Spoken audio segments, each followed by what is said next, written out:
on the other one, you bastard! You are about to enter a world where disappointing figures become the backbone of your frustrations. Within those frustrations lies a door to a world of pain. And that pain exists in a place known by no other name but... Vaughn, what the fuck are you doing? Vaughn, stop it! Ah! Oh, no you don't! I refuse to let you pull this shit at this time! Why not? You're not making a f***ing Halloween special this year! The sword seems a bit excessive though, don't you? Ow! Are you serious? It's the middle of a pandemic! No more Halloween specials!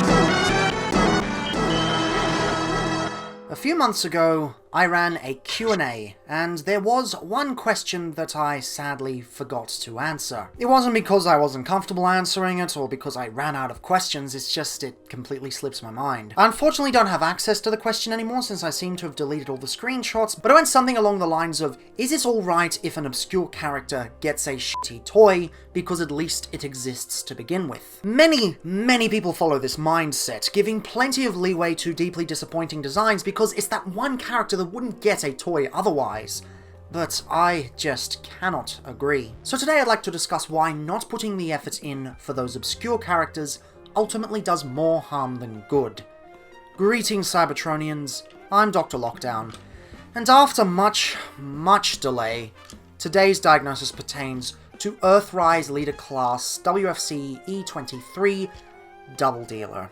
F*** this thing, and may I say, f*** this thing. Now, figures can be disappointing in different ways. Sometimes they have one unmistakable glaring flaw that absolutely demolishes any chance of you enjoying a figure, such as was the case with Netflix Mirage, which I have reviewed prior. This is not one of those cases. In the case of Doubledealer, there are so many minor issues that plague each mode that it dampens your enjoyment bit by bit. If it were just one of these issues, or even just a few, I could have easily given it a pass, but when they pile on top of each other, it just becomes unacceptable. For example, starting off with the missile truck mode, oh dear. Already we're not off to a good start. Now, before I start the takedown, I do have to preface that I understand triple changes are difficult to engineer. There is always going to be at least one mode that suffers in the process due to shoving an extra mode into a limited price point. Granted, what is supposed to be an oblong with a missile on the top doesn't seem like a prime candidate for compromised engineering, but hypothetically, if this was the only compromised mode, I would get it, but more on that later. Anyway, there are things I do like about it. I love what they've done with the top section here. Having the torso fold around is an awesome move, and the mechanical detail on the bonnet is gorgeous. It's that special kind of greebling that makes me love Hasbro releases. The sides also look really good, blending in the front of the feet quite well. And that's where the praise stops. Guys, everything else about this truck mode is a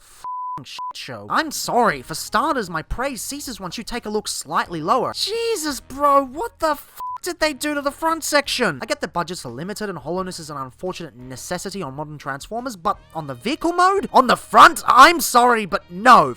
No. I didn't accept it with Studio Series Dark of the Moon Megatron, and I refuse to accept it here. I'd rather the robot mode have hollowness than I would the vehicle mode, because the latter is unacceptable. Although there are hollowness issues on said robot mode too, but we'll get to that in due time. Then you slowly travel to the back and the cohesion falls apart even further. Jesus Christ, what is this mess back here? This doesn't look like an official Hashtag design. It looks like a fan project made by an amateur kit basher. Where to even begin? The side wheel sections have virtually no connection to the rest of the chassis, which makes no sense considering these panels on the side serve no purpose aside from folding up into the feet later on. Couldn't they have just finished the seams? No?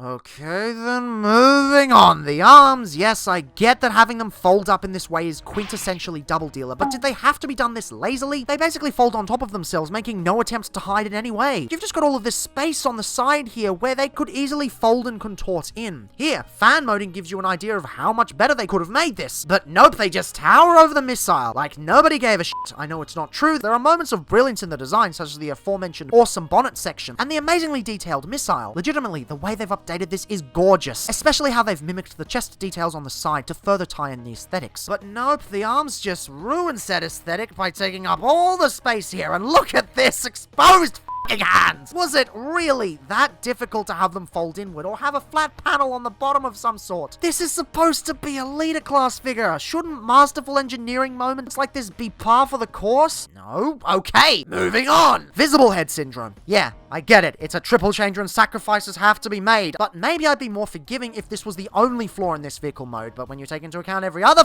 thing, it just adds to the pile. I guess that they had to work in the missile hinge, but couldn't they have made a better cover? And even then, not like the missile hinge works properly because, oh no, for some reason the 5mm pegs are too short. Well, one of them works fine, but the other one is cut short, meaning that every time you try to bring the damn thing up, it misaligns itself. It's not the end of the world, but it's one small nitpick. Then the front section is a small nitpick, then the sides are a nitpick, then the arms are a nitpick. Do you see where I'm going with this? If just one of these issues plagued the alt mode, I would be okay with it. I'm typically very lenient on mainline Transformers when they have minor faults like this, but when they pile on top of each other, one after the other, my patience runs out pretty quickly. The sad thing is, I can see the potential brilliance this thing could have. The mechanical detail is absolutely stunning, and there's an awesome profile to this, aside from the arms. It just feels like the budget was gutted though, which seems to be a running theme in the line. Optimus Prime's trailer definitely didn't fill out the extra price point, doubly so when they released two separate trailerless versions later down the line at the Voyager price point. It feels like the marketing team is taking the piss out of the leader size class at the moment, at least as far as Earthrise is concerned, leaving Astro Train as the default winner of the Value for Money award. Speaking of, let's compare Astro Train's worst mode to this, so you can see where the alt mode primarily goes wrong. Now, I'm not implying that this is the worst of the two alt modes with Doubledealer, because believe me, it isn't, but given the immense level of issues here, I feel it's necessary to have a level playing field. Astro Train's shuttle mode is a smidge messy, but there is a solid core to the design. You can clearly make out the wings, the nose cone, the thrusters, it's all here. There's no main point of interest with Doubledealer, he just starts okay and then effectively glitches into oblivion as you travel further back. Again, this is the worst vehicle mode of Astro Train and the best alternate mode of Doubledealer. That's pretty sad, to be honest. And sure, people will say Doubledealer wins by default because Astro Train ruins the leader price point by being a Voyager in disguise, but let's be real here. If that's what it takes to give these figures the engineering they deserve, then so be it. Bring it on, give me more toys similar to Studio 86 Hot Rod. Let the engineering dictate the price point, and if need be, add a bunch of weapons to fill out the rest. Speaking of,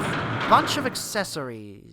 Wait, what the fuck? Legitimately, this has me frustrated. They've left the engineering unfinished, and they're still trying to cram in accessories nobody needs. He already has a brilliant missile launcher. What is the point? Just put that money into the engineering. But anyway, what's done is done. You get two missile launchers, which are actually kind of neat. What I assume is a flamethrower or a machine gun, which also works alright. And, this thing. I don't know what it's supposed to be, and I don't know why they bothered including it. It looks hella daft, and regardless of where you plug it in, it just ruins the cohesion. Doubly so if you put it on the top. Still, I suppose the other weapons at least cover up the hands, but then that just introduces an element of parts forming, which is not something I'm particularly fond of. We'll circle back to that later though, because this figure couldn't be satisfied with only being partially disappointing. And then you get whatever this thing is supposed to be. Apparently Hashtag wasn't content with just having a disappointing truck mode, they also had to force in a ramp system as well. Yes, the ramp system is very fun on its own. Having Micromasters drive around is a joy in any situation. Except this. As much as I dislike Hoist, at least it made sense given the tow truck idea, and it fit into the engineering as well as it could. This is just a random add-on. Couldn't it have been a TF Safari upgrade instead? It doesn't even fold up for storage, and you can't even turn it upside down due to the tabs for the bird mode clashing with the head. Also gives the impression that this is why there's no proper head cover. Potentially they needed the space for the gimmick, ergo they cheaped out here. This accessory just seems useless. I mean, look at it. 4 pieces. Those could have easily gone into the engineering of the main body. It's legitimately at the point where I prefer the original G1 figure over the update, and that's pretty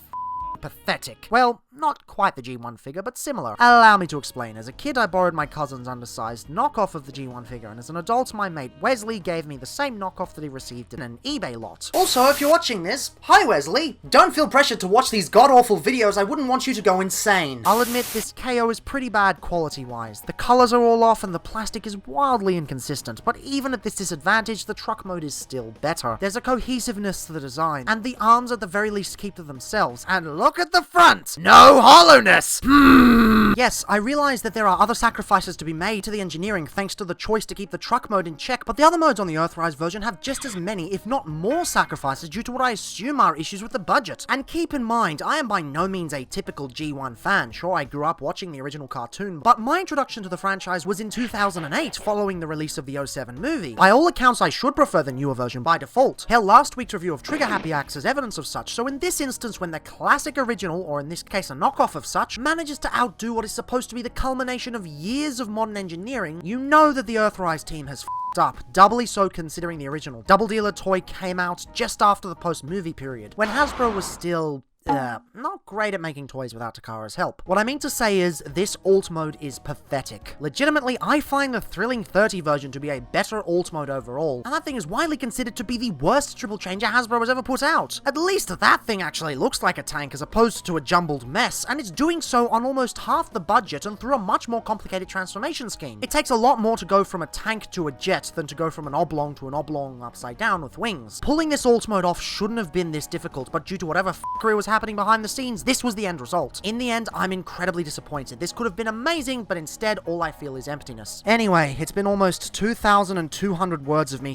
talking this abysmal truck mode, so let's finish this off with a quick size rundown. He's, a leader alright. I can't help but wonder how he would have turned out if he was given the downscale treatment Astrotrain got. He could have been a contender for Figure of the Year, but as it stands, he doesn't embody the soul of the leader class. And this is just one of the 3 modes. We've got 2 more. Oh god, please make it stop. Doubledealer's transformation is not fun. It is serviceable at best and frustrating at worst. There are a lot of things I will criticize Earthrise for, but weird transformations isn't one of them, which makes Doubledealer an oddity amongst the line. First thing you want to do is take the cannon and remove it. Oh no, weapon parts forming. Oh no, it's not that bad. Weapon parts forming is fine. Besides, we got other parts forming to deal with later. Anyway, the real first step is moving these parts out, bringing them up against these and locking them into place. And then this is annoying. You have to remove this whole section out, undo each of the wings like so. Then you can open the head, bring the front section up,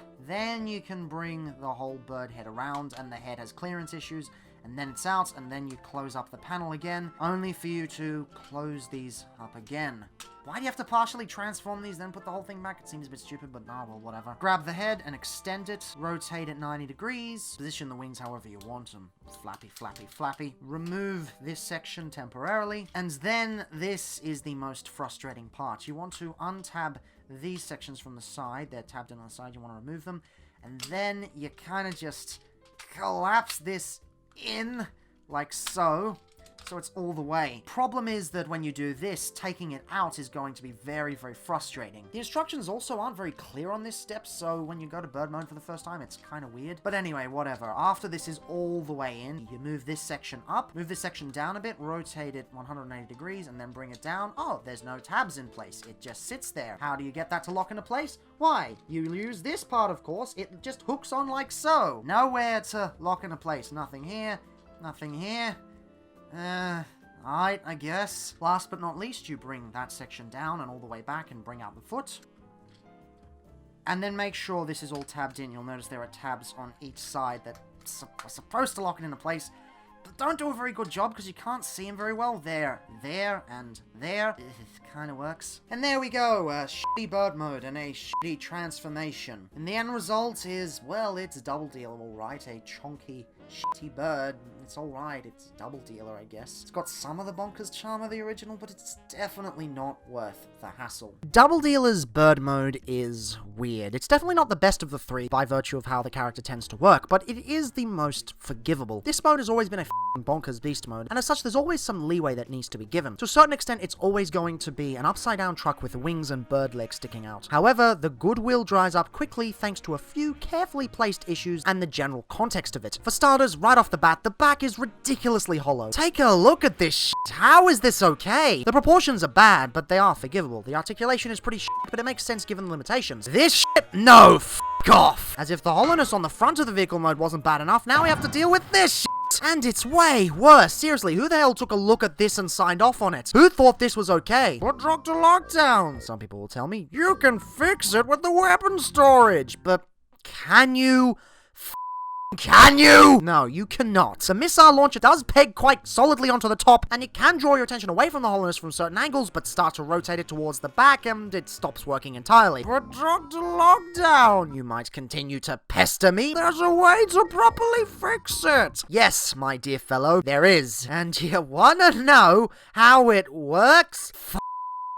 Parts forming. Mother parts forming! Okay, so a little background on my ideologies of parts forming, because I've never actually gone into it in depth on my channel. Weapon parts forming? Sure, as long as it's cohesive enough. Combiner parts forming for hands, feet, and appendages? Yeah, sure, as long as you don't bisect small parts of the robot for no damn reason. Also, adding this in later in post-production, weaponizers and modulators get a pass because they take the parts forming and do some incredibly interesting stuff with it. The entire point is the parts forming, and as such they're able to take what would hypothetically be a flaw and make it something incredibly enjoyable. But random bullshit that serves no purpose in robot mode, no! No, sir, that is not okay. It really bothers me that 2020 has become, in essence, the year of parts forming, cementing it within the generation's line with some deeply disappointing applications. Third party seems to be copping out quite a bit too, to varying degrees of success. I can enjoy a toy in spite of parts forming elements, but that's only if the toy gives me enough to work with. Cliff Jumper has amazing articulation, and awesome vehicle mode, and incredible paintwork. And Big Firebird and IC has, well, exactly the same things. These figures both parts form, and I dislike that about them, but there's enough here for me to get over it. This isn't the case with Doubledealer, and even putting that aside, the parts forming is incredibly shitty. The one piece that does connect doesn't lock in all that solidly, and the other three pieces don't tab in anywhere. This really does feel like an afterthought, and was a complete waste of plastic, especially considering it barely covers up a damn thing. And if that wasn't frustrating enough, this removes the cannon functionality since the port here doesn't actually work. I don't know what this was supposed to be, but solid isn't even on the list of hypotheticals. Sure, there are options, such as breaking the missile down into two separate pieces, a la robot mode style, and then placing them on the newly revealed combat system ports. But once again, the back one is way too loose, doesn't even look good, which basically makes the front one's compatibility worthless, as well as it turned out. Thankfully though, fans of the weirdness present on the original G1 toy will be happy to know that you can utilize the bird bonus setup. This is fine in itself. It's clear that the designers intended for this to be a thing, even if they couldn't advertise it. Think of it as a necessity in the same vein as Siege Shockwave's submarine mode. My problem though, is that if you want to have the back section properly plugged in, this is the only method of choice. You can't just opt out of the phallic nature unless you want to be left with accessories clogging up your drawers somewhere. It's little things like this that scream lazy. At least with the vehicle mode you could somewhat tell they had some great ideas, but had to make cutbacks. Here, they just did not give a flying f*** about how this would turn out. I gotta give credit to the Thrilling 30 version, Blitzwing retool or no, at least everything has a sense of flow to it. And oh look, it's also got parts forming, but in this case it actually makes sense. It forms a sword, and said sword works properly well at covering up the middle section. And again, they did this on nearly half the budget. Really puts into perspective what a failure this Ultimate is. And to touch on one more flaw before moving on, again, the arms continue to refuse to blend in. I don't know why the designers thought it would be a good idea to have them fold up like this, especially when they make the undercarriage way worse. Already we have to contend with the stupid chest orientation that's barely held on by this clamp system. Now we have to never look at it from straight on. Bringing back the G1 KO, you can see has gone from a brickish yet menacing bird of prey to a fucking turkey. And oh look, the original actually manages to get over the hollowness issue. I don't want to be in a situation where the G1 version ends up being the superior figure, but this figure continues to force me into such. The beauty of modern engineering is that it's incredibly easy to move beyond the issues of the past, but Doubledealer takes several steps backwards. It's baffling, and we're not even at the robot mode. Even with all of this though, I could easily forgive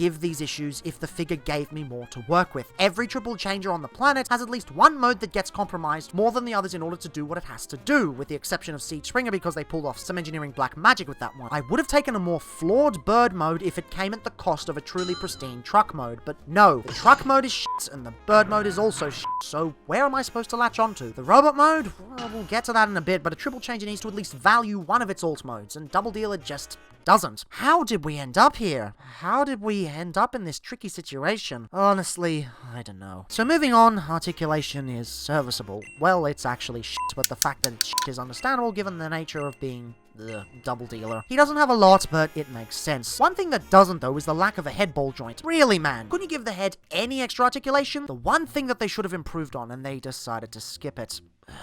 Let's just move past the sizes and comparisons and shit, and just get to the robot mode. I want this review done, because even messing with it for the process of writing this thing is a pain in the ass. The transformation from bird mode to robot mode, or truck mode to robot mode, is even more frustrating than before. You have so many awful things to contend with, and again, it's not worth it. You want to get the head back into the cavity like you did before, and as such, you're going to need to actually fold up these bits like so, and transform them halfway. I don't know why you have to transform them halfway. I don't like that. I prefer it when steps are just clean and concise. Now, a thing to note when you're pushing the wings back in is that you push the left wing in first, and this time you're actually going to fold this up, something you didn't do in the truck mode, and then it's always the right wing second.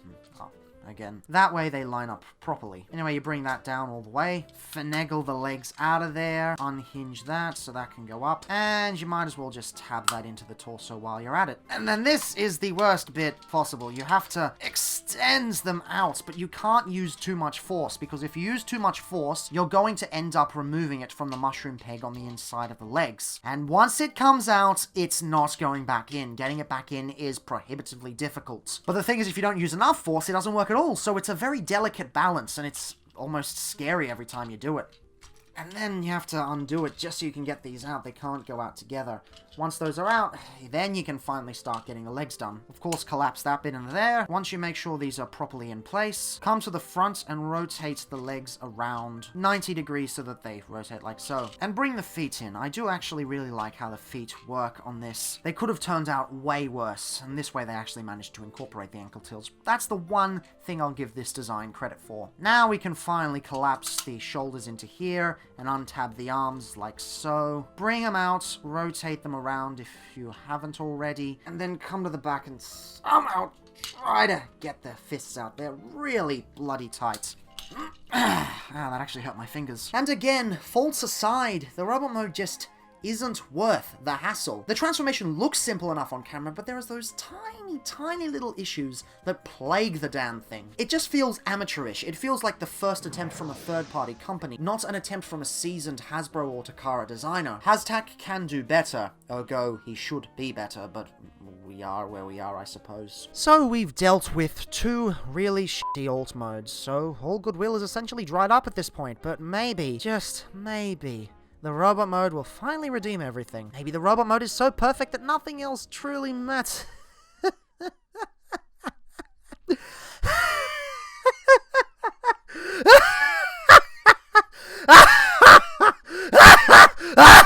Fuck this thing, what it stands for, I hate it! Well, that's not true. It's more that I hate what it stands for, because I can see what they're trying to do. They've taken the G1 design in an awesome direction, and it's so close, yet so far. There is so much to love, yet so much to get frustrated over. In essence, despite all of the flaws we've gone through, everything on the upper body comes together and looks really fucking awesome. The head sculpt is amazing, actually managing to make sense of the bonkers G1 design whilst still giving it its own squared-off spin. The scowl perfectly captures his leader of the mercenaries vibe, constantly squinting over the horizon to make sure he's not being followed. The chest takes the rather confusing mess that is the G1 torso and turns it into something truly memorable. The purple and red are incredibly gorgeous, making the somewhat confusing hinges actually make sense on this design. It looks like he's wearing the Transformers equivalent of a Kevlar vest, instilling a utilitarian feel. And if that wasn't good enough, they've managed to incorporate his classic gimmick really well. See, originally Doubledealer was a Power Master with two partners you could fit in here. They've homaged this by including a cassette slot, which is supposed to line up with the cassette 4-pack that Generation Selects provided. My copy unfortunately hasn't arrived yet, but any of the regular cassettes will work well enough. Furthermore, the humanoid type actually allows you to peg in the removable engine block to complete the look. It's a minor detail that they didn't have to include, but they went the extra mile and did so anyway. And look, they even added tooling on the inside of the cassette cavity. Again, extra mile taken. And do you like weapons? Well, you can split the missile into two separate cannons, allowing you to armor up this bastard to the max. Sadly, the rifle's peg is a little short, so the hand doesn't hold it the best, but that's okay. You can still set it up on his forearm like a fusion cannon. And my word, it puts the OG version to shame. And on top of all that, they even added swappable faction symbols. Yes, the designers even thought that far ahead. And if that wasn't good enough, you can transform this guy into any mode with either of these applied. Fuck me, man. This is some next level foresight. There is so much love and care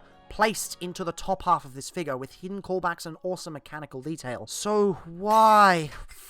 Hell, why did they have to ruin it with these god-awful legs? We were so close and they had to ruin everything! No! Right off the bat, this guy's proportions are completely f***ed everything on the top half is fine, but the legs aren't just too short, they're also mismatched. Okay, so given the way he transforms, the calves fold upwards into the thighs, but thanks to the hinge system, they overlap way too much. The thighs on their own are the right length, as are the calves, but when they get together, they just blend in the middle section, and he ends up looking like he's been cursed with dwarfism. This simply doesn't work on a design like this, let alone a character of this nature. This one issue single-handedly ruins the entire presentation, and after all the shit you've had to deal with in the other two modes, it just pushes this figure over the edge. At this point, I don't even care about the hollowness visible on the legs. Yes, it's a little bad, but I don't even care. It's fine. I've been lenient on way worse examples, so why criticize him for that now? No, give him the criticism he actually deserves. The proportions are and as such, I'm sitting at my desk, hammering to this fucking keyboard and straining my throat way more than I should be because I'm legitimately pissed off at this figure. And you wanna know how to actually fix this figure? Oh, it's quite simple. Get rid of this,